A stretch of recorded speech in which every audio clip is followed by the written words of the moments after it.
থামো বলছি। আমি ভাইদেরকে বলতে চাই, উম্মতের এই দুর্দিন চলছে। এই অবস্থায় আমাদের জন্য করণীয় কি? রাসূলুল্লাহর তরিকা কি? রাসূলুল্লাহর কালাম কি বলছে? সে হাদিস বলে শেষ করতে চাই। ইয়া মুআজ, হে মুআজ। মুআজ কি সাধারণ সাহাবী না অসাধারণ সাহাবী? কোরআন শরীফের জবরদস্ত আলেম হযরত মুআজ। রাসূলুল্লাহ বলেন, আমি যদি কোনো ব্যক্তিকে আমির করি, তোমাদের পরামর্শ আমির করব। পরামর্শ করার সময় না থাকলে আব্দুল্লাহ ইবনে মাসউদকে তোমাদের আমির বানাবো। মুআজ ইবনে জবলকে তোমাদের আমির বানাবো। তিনি ইয়ারমুকের যুদ্ধের দক্ষিণ এলাকার কমান্ডার, তিনি হাফেজে কোরআন, তিনি ইয়ামনের গভর্নর। বলো, এতগুলো গুণাবলী তার ভিতরে ছিল। বিদায় দেওয়ার সময় ইয়ামনের রাসূলুল্লাহ বললেন, মুআজ আমাকে মদিনা শরীফে এসে আর পাবে না। ইয়া রাসূলুল্লাহ, উটের থেকে নেমে গেল। ইয়া রাসূলুল্লাহ, কেন দিলেন? আমি ইয়ামন যাব না। ইয়ামনের গভর্নরশিপের দায়িত্ব আমার থেকে নিয়ে নেন। আপনাকে যদি আর না দেখে থাকি আমি ইয়ামন যাব না। হুজুর বললেন, না, আল্লাহর দ্বীনের জন্য রাসূলুল্লাহর বিচ্ছেদ বরদাস্ত করো। সুবহানাল্লাহ। তাকে বলে দিলেন, তুমি যখন আসবে তখন আমি থাকবো না, তুমি আমার কবরের পাশে দাঁড়াবে। আল্লাহ মুআজের উপর রহম করো। ইয়া মুআজ ফালা তুফারিকিল কিতাব। একটা সময় আসবে শাসন আল্লাহর কিতাব পৃথক হয়ে যাবে। কিতাব এক জায়গায়, শাসন করে কিতাব ছাড়া, ঠিক কিনা? তোমাদের উপরে এই ধরনের শাসক মুসাল্লাত হবে। সেই দিন যদি তুমি জীবিত থাকো, তুমি কি প্রশাসনের পক্ষে থাকবে না কিতাবের পক্ষে থাকবে? ফালা তুফারিকিল কিতাব, আল্লাহর কিতাবকে বুকের ভিতরে ধরে থাকবে। এমন সমস্ত লোক তোমাদের উপরে দেশ চালাবে, শাসন চালাবে। ফাইন আতা'তুমুহুম ইউদিল্লুকুম, খুব খেয়াল করো। ফাইন আতা'তুমুহুম ইউদিল্লুকুম ওয়া ইন আসাইতুমুহুম কাতালুকুম। যদি তাদের কথা মানো, ঈমান থাকবে না। যদি তাদের বিরোধিতা করো, জান থাকবে না। সেই অবস্থা আসছে না আসবে? হাদিসের লব্ধ শোনো। ফাইন আতা'তুমুহুম ইউদিল্লুকুম ওয়া ইন আসাইতুমুহুম কাতালুকুম। দুটা থাকবে না তোমাদের জন্য। তাদের কথা মতো চললে ঈমান থাকবে না, তাদের বিরোধিতা করলে জান থাকবে না। দেখা মাত্র গুলি করা হবে, ঠিক কিনা বলো? জান থাকবে না। কাইফা নাসনাউ ইয়া রাসূলুল্লাহ। মুআজ বললেন, ইয়া রাসূলুল্লাহ, মুআজ যদি সে সময় জীবিত থাকে তার জন্য কি করণীয় হবে? আমি কি করব তখন যদি আমি বেঁচে থাকি? কি আপনারা যা রাসূলুল্লাহ বলবে তা মানতে রাজি আছেন কিনা? তাহলে হাদিস বলা হবে, না হলে আর বলা হবে না। মানতে কে কে রাজি আছে? আল্লাহ কবুল ফরমা। কাইফা নাসনাউ ইয়া রাসূলুল্লাহ, আমার জন্য সে সময় করণীয় কি হবে? কথা মানলে ঈমান থাকবে না, তাদের সাথে থাকলে ঈমান থাকবে না, তাদের বিরোধিতা করলে জান থাকবে না, চাকরি থাকবে না, কিছু থাকবে না, ঠিক কিনা বলো? قال رسول الله صلى الله تعالى عليه وسلم صنع أصحاب عيسى ابن مريم। হে মুআজ, যদি সে সময় জীবিত থাকো ঈসা আলাইহিস সালামের সাথে হাওয়ারীদের পথ অনুসরণ করো। কাদের পথ? কাদের পথ? ইয়া আইয়ুহাল্লাযীনা আমানু কুনু আনসারাল্লাহ কামা ক্বালা ঈসা ইবনু মারইয়াম লিল হাওয়ারিয়িন মান আনসারি ইলাল্লাহ ক্বালাল হাওয়ারিয়ুন নাহনু আনসারুল্লাহ। আল্লাহু আকবার। ঈসা আলাইহিস সালামের সাথীদেরকে হাওয়ারি বলা হয়। তারা কসার দোফাও ছিল, বাইদাবি বলছে সাথী। ঈসা আলাইহিস সালাম বললেন, হে আল্লাহকে সাহায্য করার জন্য তোমরা কে কে প্রস্তুত আছো? হাওয়ারিরা জবাব দিল, ওয়াকালাল হাওয়ারিয়ুন নাহনু আনসারুল্লাহ। আল্লাহু আকবার। তারা বলল, হে আল্লাহর পয়গম্বর, আল্লাহর দ্বীনকে সাহায্য করার জন্য আমরা খাড়া আছি। আমি জিজ্ঞাসা করতে চাই, তোমরা কি আল্লাহর দ্বীনকে সাহায্য করতে রাজি আছো নাকি? আল্লাহ আমাদের হাত কবুল কর। আমাদেরকে হাওয়ারিদের ভিতরে শামিল করো। সবাই কও আমিন। وقال الحواريون نحن أنصار الله। আমরাও বলি নাহানু আনসারুল্লাহ, আমরা কার সাহায্যকারী? ভাইদেরকে বলতে চাই, ঈসা আলাইহিস সালাম যেমন তার সাথীদেরকে বলছিল তোমরা আল্লাহর দ্বীনের সাহায্যকারী কারা, তার সঙ্গী সাথীরা জবাব দিলেন নাহানু আনসারুল্লাহ, আমরা কি আল্লাহর দ্বীনের আনসার হতে রাজি আছি? ওই নবী পাক সাল্লাল্লাহু আলাইহি ওয়াসাল্লাম বললেন মুআয, সে যুগে যদি বেঁচে থাকো ঈসা আলাইহিস সালামের সাথীদের পথ অনুসরণ করো। নুশিরু বিল মিনশার ওয়া হুমিলু আলাল খুশুব। হাদিসের লব্ধ কি ভয়ঙ্কর!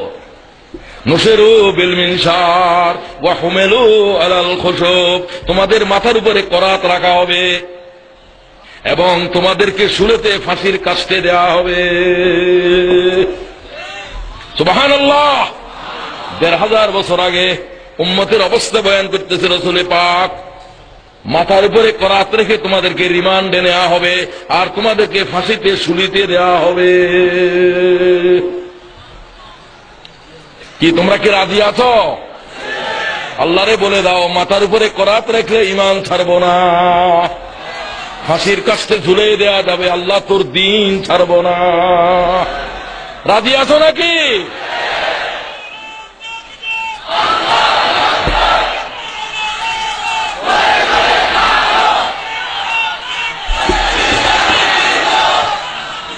থামো। নুশিরু বিল মিনশার ওয়া হুমিলু আলাল খুশুব, শেষ শব্দ গুরুত্বপূর্ণ। মাউতুন ফি তাআতিল্লাহ খায়রুম মিনাল হায়াত ফি মাসিয়াতিল্লাহ। ও উম্মতেরা, নাফরমানের সাথে আপোষ করে বেঁচে থাকার চাইতে হকের জন্য জীবন দেওয়া অনেক ভালো। হায় আল্লাহ তাআলা, যারা হকের জন্য জীবন দিল আব্দুল কাদেরের শাহাদাত কবুল করো। মিশরের কোরআন শরীফের মুফাসসির সৈয়দ কুতুবের রক্ত কবুল করো। আয় আল্লাহ তাআলা, আব্দুল কাদের আওদার রক্ত কবুল করো। আল্লাহ তাআলা, শহীদ আব্দুল মালিকের রক্ত কবুল করো। মাউতুন ফি তাআতিল্লাহ খায়রুম মিনাল হায়াত ফি মাসিয়াতিল্লাহ। কোরআন শরীফের এই বুজুর্গ মুফাসসিরকে যখন ফাঁসির কাছে নিয়ে যাওয়া হচ্ছিল, তিনি বললেন ফাঁসির রজ্জু আমাকে দাও, আমাকে ফাঁসির রজ্জু আমার নিজের হাতে পড়তে দাও। সুবহানাল্লাহ। পৃথিবীকে কি দেখিয়ে দিয়েছে কোরআন শরীফের বিপ্লবীরা! মরণের সিদ্ধান্ত শুনে যারা বেহুশ হয়ে যায়, এরা তো এই জাতের পুরুষ নয়। ঠিক কিনা বলো? সৈয়দ কুতুব আরো বলেছিলেন, সাংবাদিকেরা বলল এই অবস্থায় আপনি কি করে হাসলেন যখন আপনি ফাঁসির দিকে রওনা হচ্ছেন? তিনি বললেন, তোমরা জানো না এই মৃত্যুর জন্য আমি বছরের পর বছর মিশরের কারাগারে। সুবহানাল্লাহ। তোমরা কি জানো? তোমরা দেখছো আমি মরণের দিকে চলছি, তোমরা জানো না আমি হায়াতের দিকে আগাচ্ছি। কুরআন শরীফ বলছে, ওয়ালা তাকুলু লিমান ইউকতালু ফি সাবিলিল্লাহি আমওয়াত বাল আহইয়াউ ওয়ালাকিন লা তাশউরুন। সৈয়দ কুতুব বলছেন, তোমরা দেখছো আমি মরণের দিকে চলছি, ফাঁসির দিকে, তোমরা জানো না আমি হায়াতের দরিয়ার ভিতরে ঝাঁপ দিচ্ছি। আল্লাহু আকবার। এই জমিন থেকে আল্লাহর গোলাম মোল্লা দেখে বললেন যে তোমরা আমার চোখে কোনো পানি দেখবে না। ঠিক কিনা? আমি আল্লাহর দ্বীনের জন্য ফাঁসির রজ্জু গলায় দিতে আমার কোনো ভয় নাই। আল্লাহ তাআলা তার রক্তকে এই জমিনের বিপ্লবের সঞ্জীবনী দাও। হাজার হাজার বিপ্লবীদেরকে আল্লাহ জীবন দেওয়ার জন্য খাড়া করে দাও। আমি ওই সমস্ত যুবকদেরকে দেখতে চাই হযরত আনাস বিন নজর রাদিয়াল্লাহু তাআলা আনহুর মতো, যিনি রাসূলুল্লাহকে বলছেন বদরে যেতে পারলাম না, ইয়া রাসূলুল্লাহ শাহাদাতের ডাক কি আর আসবে না? রাসূলুল্লাহ বললেন, অপেক্ষা করো, অপেক্ষা করো। সুবহানাল্লাহ। উহুদের ডাক আসলো। আনাস বিন নজর রাসূলুল্লাহকে বললেন, ইয়া রাসূলুল্লাহ আমার মনে হচ্ছে আমি যুদ্ধের জমিন থেকে ফিরে আসবো না। 90টা জখমি বুকের ভিতরে নিয়েছে, বুকে না পিঠে। আল্লাহ কোরআন শরীফে বলতে শত্রুকে পিঠ দেখাইতে পারবি না। ইয়া আইয়ুহাল্লাযীনা আমানু ইযা লাকীতুমুল্লাযীনা কাফারু যাহফান ফালা তুওয়াল্লুহুমুল আদবার। আল্লাহু আকবার কও। ও জীবনলে খতম করে দে, কবছর ওয়াজ শুনবি ডুলে ডুলে। সিদ্ধান্ত নেওয়ার সময় এসেছে, জীবন মরণের সিদ্ধান্ত, ঠিক কিনা?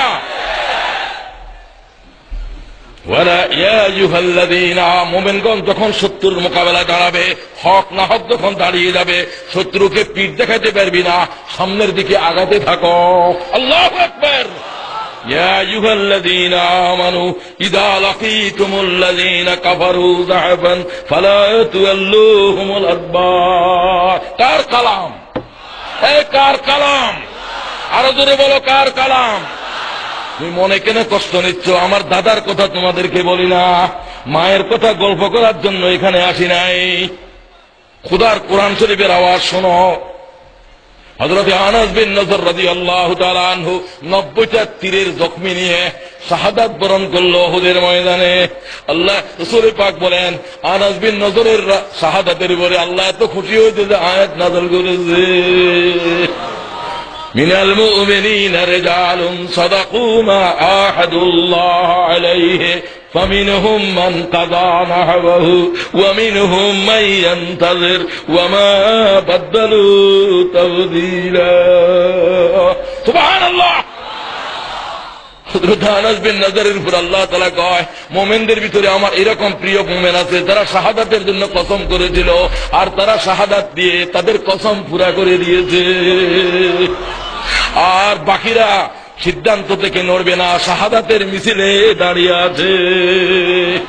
বাংলাদেশের আল্লাহর দিনের দায়ীদেরকে বলতে চাই, মরণের সিদ্ধান্ত নিয়ে আজ শাহাদাতের মিছিলে দাঁড়িয়ে যাও, ঠিক কিনা বলো?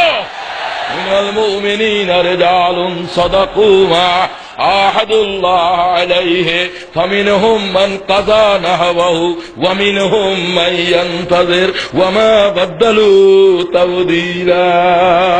আল্লাহ তাআলা আমার বান্দাদের সিদ্ধান্ত, মরণের সিদ্ধান্ত থেকে তারা এক চুল নড়বে না, ঠিক কিনা? এটাই আজকের আলোচনা।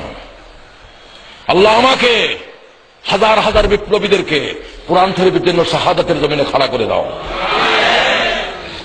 জমিনের উপরে আল্লাহ জমিনের ইতিহাস পাল্টে যেতে চায়, ঠিক কিনা বলো? এর জন্য ভয়াল সিদ্ধান্ত জরুরি হয়ে পড়েছে। আমরা যাদেরকে সবাইকে বলতে চাই, কোরআন শরীফ কারো দাদার কিতাব নয়। এই কিতাবের উপরে তোমরাই মানে এনেছো, আমরাই মানে এনেছি। বাংলাদেশের 90% মুসলমান আল্লাহর কিতাবের আল্লাহর কোরআন বলে, ঠিক কিনা? তোমাদেরও কিতাব। আল্লাহ তাআলা আজকের উপস্থিতিকে, যারা আজকে হাজির হয় নাই তাদেরকে, যারা বুঝে না তাদেরকে আল্লাহ তাদের কলিজায় কোরআন শরীফের নূর পৌঁছে দাও। কাকে আঘাত দেওয়ার জন্য কথা বলি নাই, আমাকে মাফ করো আল্লাহ। আমি আমার জন্য কথা বলেছি, এই কথা যদি কারো কলিজায় আঘাত দেখে আল্লাহ তুমি আঘাতের দাগ মুছে দাও। আল্লাহ তাআলা তারা আমাদের ভাই, সবাই আমরা ভাই। আল্লাহ তাআলা সকলের কাছে হেদায়েতের আম করে দাও।